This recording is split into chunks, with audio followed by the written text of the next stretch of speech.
வணக்கம். அன்பர் பெருமக்களே, தமிழகம் ஆன்மீக மண். ஆயிரக்கணக்கான ஆண்டுகளாக இந்த மண்ணில் எண்ணற்ற அருளாளர்கள் ஆன்மீக பயிர் தழைப்பதற்கு நீரும் உரமும் விட்டு வளர்த்திருக்கிறார்கள். இறைவன் வேறு, இயற்கை வேறு, இந்த வாழ்க்கை வேறென்று சிந்தித்தவர்கள் அல்லர் நம் மக்கள். இறைவன், இயற்கை, மனித வாழ்வு என அனைத்தையும் ஒன்றாக சமநிலையில் சிந்தித்து ஆன்மீக வாழ்வை வாழக்கூடிய தன்மை பெற்றவர்கள் நம் மக்கள். அப்படிப்பட்ட இந்த மண்ணில் முருக வழிபாடு என்பது காலத்திற்கு முற்பட்ட வழிபாடாக நமக்கு ஆதாரமாக தெரிகின்றது.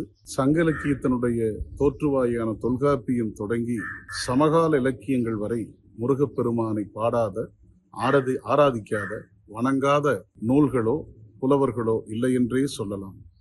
முருக வழிபாடு ஒவ்வொரு தமிழனுக்கும் தலையாய வழிபாடு.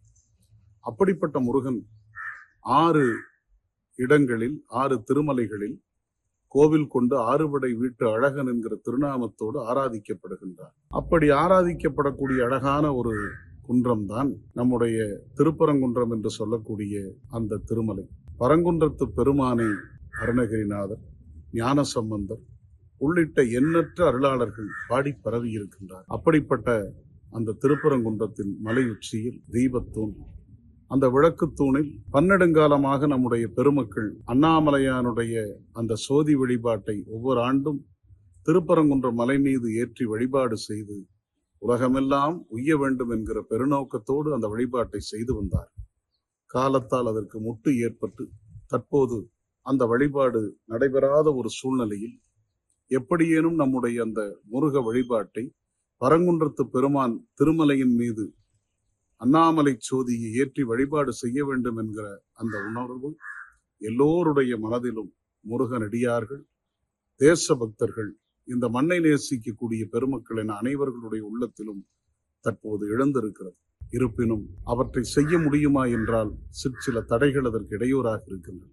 இருப்பினும் அந்த தடைகளை தகர்த்து கார்த்திகேயனுடைய கருணையினால் அந்த திருமலையில் நாம் விளக்கேற்றி வழிபாடு ஒவ்வொரு திருக்கார்த்திகை என்றும் நடைபெற வேண்டும் என்கிற நோக்கத்தில் சேர்ந்து வழிபாட்டு செய்து ஒவ்வொருவரும் தங்களுடைய உள்ளத்தில் எழக்கூடிய எண்ணத்தை மெய்யாகும் பொருட்டாக வருகிற பிப்ரவரி திங்கள் 23ஆம் நாள் கிருத்திகை அல்லது கார்த்திகை விண்மீன் நட்சத்திரம் அந்த நாளில் மாலை 6 மணி அளவில் ஆங்காங்கே நாம் அனைவரும் கூடுவோம்.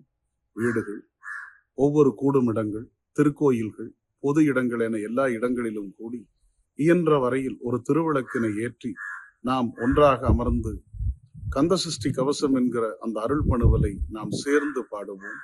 சேர்ந்து பாடுகிற போது அந்த இணைப்பு வழிபாட்டுக்கு, கூட்டு வழிபாட்டிற்கு கோடி நன்மை என்று சொல்வார்கள், கோடி உயர்வு என்று சொல்வார்கள். அப்படிப்பட்ட வழிபாட்டை வருகிற 23ஆம் தேதி மாலை 6 மணி அளவில் நாம் எல்லோரும் கந்தசஷ்டி கவசத்தை ஒன்றாக இணைந்து இருந்து பாடுவோம். கந்தனுடைய திருமலையில் கார்த்திகை தீபமேற்ற நம் கண்ணார கண்டு மகிழ்வோம். நன்றி.